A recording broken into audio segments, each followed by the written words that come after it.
Killer Crocodile? Didn't I do this movie already? Oh wait, that was just Crocodile. The Simpote Sans Jaws knockoff with a crocodile that could seemingly change size whenever it wanted. This one's a little different. It's an Italian-produced Jaws knockoff where the crocodile mostly stays the same size.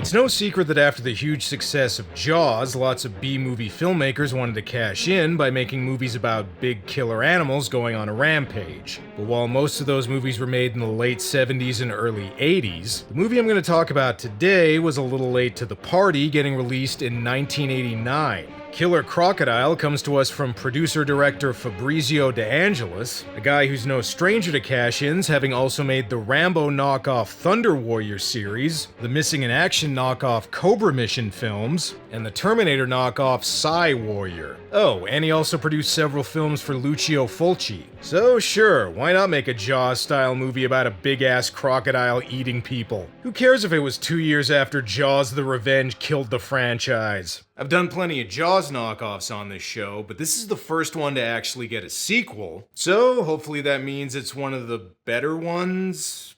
Maybe? You can tell this movie's Italian because the production logo borrowed its background from Star Crash. Seriously, I think that is the same background. Anyway, it's a giant killer animal flick, so is this gonna go the Jaws route and not show the monster for most of the movie?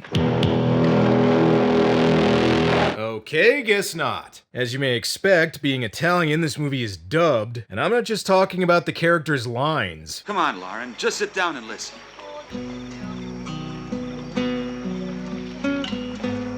Wow, the dubbing on that guitar is even more obvious than the voices. Oh, he must have taken lessons on how to play from YK Kim. And if you need even more proof this movie's European, this chick's armpit thicket is a dead giveaway. Even if we've already seen the monster, this still has a very Jaws-type opening, with the girl going for a swim and immediately getting chomped by the croc, which is a real shame. I was hoping Acoustic Guitar Guy was gonna get munched. Normally in a monster flick, they just have one opening kill before the credits, but this one actually has two. Ain't even tadpole.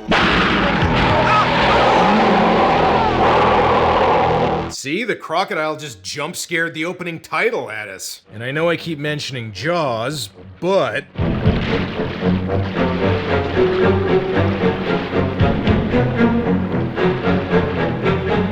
Such a shameless knockoff of the Rocky theme. Weirdly enough, the music here was done by Riz Ortolani, who also made the theme to Cannibal Holocaust, which is fitting since this could also be the opening to an Italian Amazon cannibal movie. So our main characters are a group of ecologists doing research in the middle of the jungle. Our work here is important. Someone's polluting these swamps, and it's our job to find out who. I'll bet it's the local native tribe. They'll do anything to increase their profits. Mother Nature didn't do this. This is waste from a chemical plant.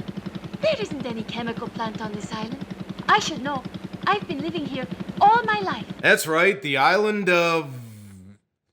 where are they exactly? Yeah, this is one of those movies where the characters never really say where they are, but it was filmed in the Dominican Republic, so let's just say that's where they are. Because this is an 80s movie, it figures that toxic waste is responsible for the big crocodile, but this isn't just any old toxic waste. What's wrong? It's radioactive! Oh, really? What gave it away? This isn't your typical industrial waste. It's more like leftovers from Hiroshima. Great, so they just made Croczilla. Too bad this movie isn't Japanese, then the crocodile might also have a death ray. We're not equipped to take on radioactive waste. I say we stay here tonight. Good idea. Camp near the leaking radioactive waste. My sperm count was too high anyway. And speaking of which... Hey, guys.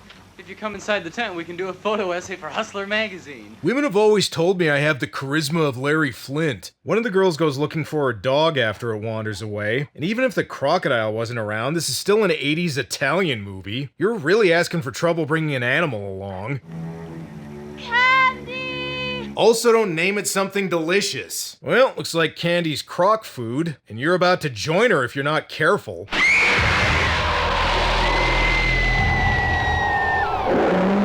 See? What'd I tell you? Where's Conchita? Has anybody seen Candy? Well, it's been a few hours. They're probably busy making their way through the croc's small intestine by now. Conchita, where are you? Don't Don't worry, she'll turn up. She'll be fine. Let's just leave her in the middle of the jungle. Kevin, Yeah, what about Conchita? we've done all we can. You didn't do anything. You called her name a few times and then left. Well, hopefully some of the locals can help them find her, and oh hey, look, they are in the Dominican. They go to see a local judge, aka the palest man in the Dominican. Actually, I'm not sure if Judge is his title or if his name is Judge. The movie's never really clear about that. Regardless, he doesn't want to help him. And who knows if your friend is still alive? Well, if she is, it's no thanks to you. You're the ones who left her in the jungle! It takes a special breed to make it in there. You guys look a little soft. Yeah, says the guy who looks like the Pillsbury Doughboy if he was a drug lord. They also suspect the judge is getting paid off by the people dumping the radioactive waste. Ah, come on. Does this guy look crooked to you? If you want this place crawling with reporters in no time flat, then go ahead. Arrest us. I'm not scared of anybody, and I don't like blackmail. In fact, I don't like black anything. I want everything as pale as possible. My clothes, my hair, my skin, everything, damn it. Oh, and spoiler alert, he's totally getting paid off by the people dumping the waste. But now those ecology people are here, and they suspect me.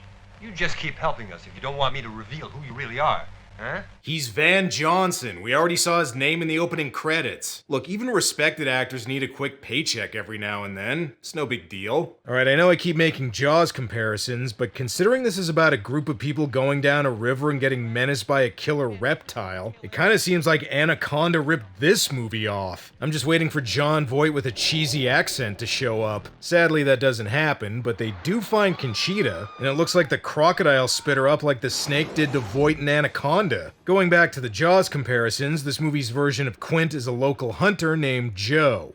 Just Joe. Joe, hear what happened to the girl. What do you think it was? I don't know yet. I'm leaning towards a killer caiman or possibly a gharial. Well, Conchita doesn't seem that hurt. See, look, she's still breathing. What's the verdict? I'll have to take a closer look. But my first guess is it was an animal, like a crocodile.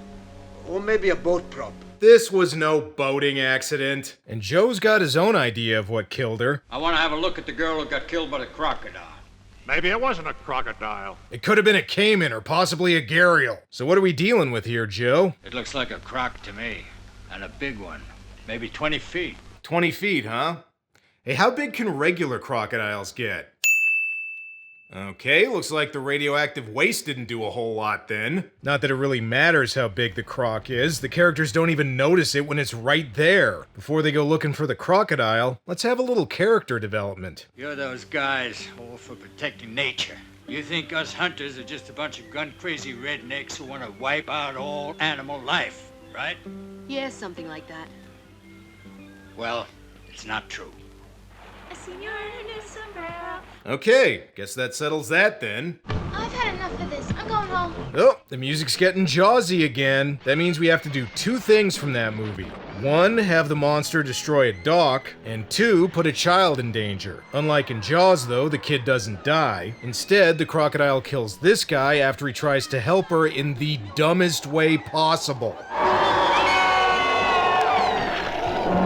Well, what did you think was gonna happen? As far as the crocodile animatronic here goes, it's definitely not up to big budget movie standards, but it's also not the worst one I've seen. And I guess it must have worked better than the mechanical shark in Jaws, because so far they're showing it a hell of a lot more. It doesn't look that real, but I do kinda like that they gave it a cartoonishly evil expression on its face. Speaking of cartoons, I've seen people try holding a croc's mouth open with a stick, but this is the first time I've seen somebody try stabbing it with one. The crocodile gets away, and more importantly, no one seems to have any idea how big it is. They say the crocodile is around 15 meters long. What you talk about? It was 30 meters long. Okay, you know what? I'm just gonna say it's big from now on. Oh, and the ecologists want to save it despite the fact that it made lunch meat out of their friend. You don't understand.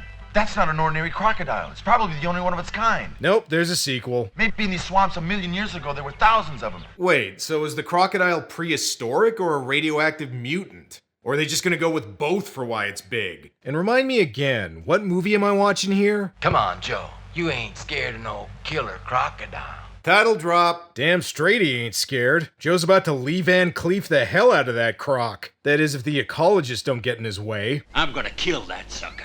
We'll do everything we can to stop you. Yeah, we don't care that it killed our friend. We didn't like her anyway. Okay, they do feel a little sad about her dying. You know, I really feel guilty about Conchita's death. I feel like we're all kind of responsible for what happened to her. Look, the important thing is that you do everything you can to protect the monster crocodile that killed her and ate her dog. It's what Conchita would have wanted. You think the size of the crocodile has something to do with the radioactive waste? I thought you were going with it's prehistoric. I think it's the radioactive waste that's responsible. Yeah. Okay, whatever. Oh, and their boat's engine breaks down, so be sure to camp as close to the river's edge as possible. That way you'll be easy pickings for the crocodile when it shows back up again. What do you think you're doing, Mark? I'm gonna photograph the fucker. Dude, you're just asking to die at this point. You're crazy. Get off my case, Bob. There's no way it's gonna get me as long as I stay in the boat. Oh, come on, man. Why don't you just say you have 2 days till retirement while you're at it? So, big surprise, the crocodile ends up dragging the boat out into the water with the guys aboard, then starts making Swiss cheese out of the hull. Taking on water. Hey, don't worry, you're safe as long as you're on the boat, right? Oh, great. Stuck on a sinking ship and not one scuba tank in sight. One guy swims to shore to tie the boat back up, and surprisingly, he's not the one who dies here. Pull yourself up! Come on! Behind you! If I don't make it, remember to save the crocodile! It's one of a kind! How the hell are they gonna get rid of this thing? That's not gonna explode if you shoot it. Oh well, I guess it worked since the croc just goes away after this. Anyway, the judge meets with the guy who's dumping the waste in the swamp named Foley and tells him about the crocodile. It sounds like Joe's right again this time. I better call in the county boys. Wait, county boys? Is this supposed to be taking place in the US? They showed a sign that said Santo Domingo earlier. Is there a Santo Domingo, Florida I'm not aware of? Foley doesn't want him calling the authorities because of his illegal waste dumping. And I gotta admit, I'm surprised the whole toxic waste subplot is getting this much screen time. Most movies like this would just use it as an explanation for the giant crocodile and then forget about it. Anyway, the rest of our main characters end up getting rescued by Joe, who takes him to his house in the swamp. Watch out, there's a snake! Don't worry. That's Pilar. She lives here. Yeah, the snake's your wife, isn't it, Joe? I'm starting to think the ecologists are a little less enthusiastic about saving the crocodile. You still think the crocodile should be saved? If I get the chance, I won't hesitate to kill him. There, that's the spirit. Well, I'd sure like to be there. Don't you think I could do it? You wanted to save it until about 5 seconds ago, so probably not. Well, I'm going to sleep. Why don't you keep watch outside in case the croc comes by and tries to steal my Amazon packages?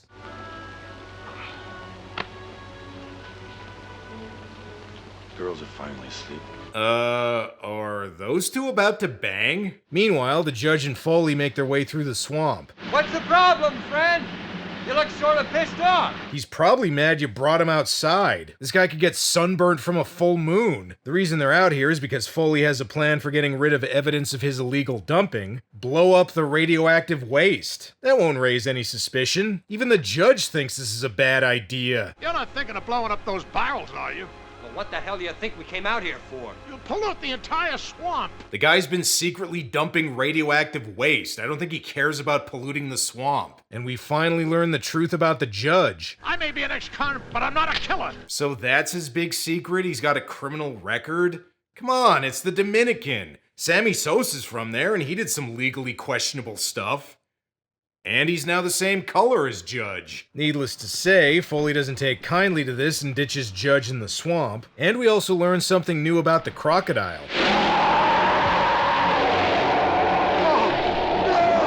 Apparently it can stand on its hind legs in the water.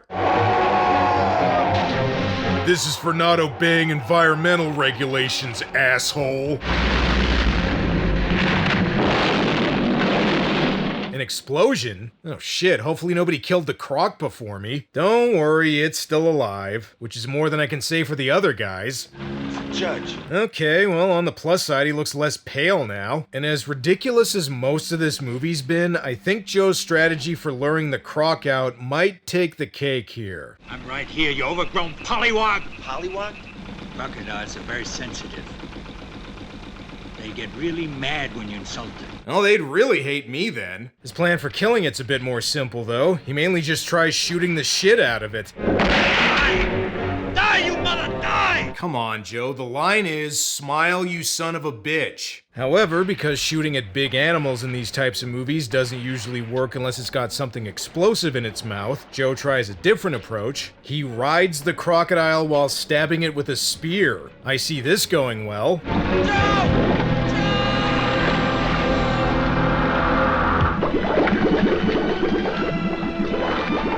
Okay, guess he's dead now. Well, looks like it's up to these guys to stop the crocodile. And remind me again, what is this movie called? What do you want to do now?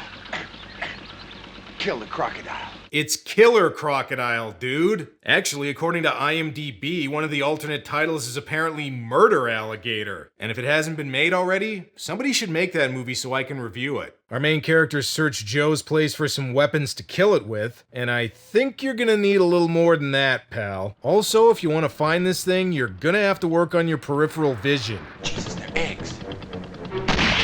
Hey, come on, guys, what about the sequel? The crocodile shows up again, and I'll admit, while the animatronic isn't the worst I've seen, it's also a little too slow to make this an action-packed finale. A lot of the time, it looks like they're getting attacked by a really angry theme park ride. Still, though, it's a hell of a lot better than some of the bathtub toy crocodiles I've seen in some of the other movies I've done on this channel. And get ready for one hell of a twist here. This'll bring you luck, kid!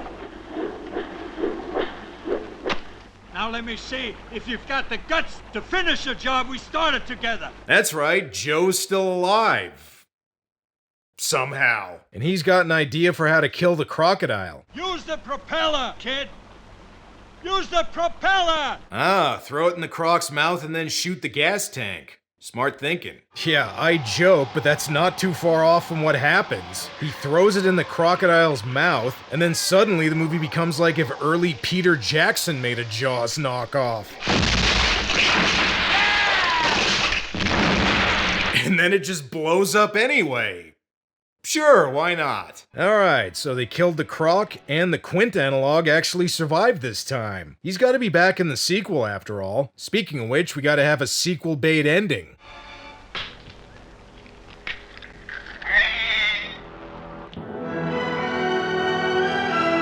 How funny is it that both this and the 1998 Godzilla have basically the same ending, and this is the one that actually got a sequel? I have no idea how successful this movie was, but the filmmakers apparently had enough faith to film a sequel back-to-back with it, Killer Crocodile 2, which was released a year later. Alright, most of you know what to expect with this movie. It's a low-budget, Italian-produced Jaws knockoff. But, of all the low-budget Jaws knockoffs I've done on this show, this is one of the better ones. The crocodile's decent for this type of movie, and for the most part, it steers clear of unnecessary diversions and sticks to being about people getting chomped in the jungle. Of course, there's lots of cheesy stuff, like some obvious dubbing and questionable bits of dialogue, but these mostly just add to the B-movie enjoyment. So if you consider yourself a connoisseur of low-budget Jaws cash-ins, this one's worth a look. Well, that's all for now, and if you're wondering when I'm gonna get to the sequel, probably next episode. Until next time. Oh, God, that water stinks.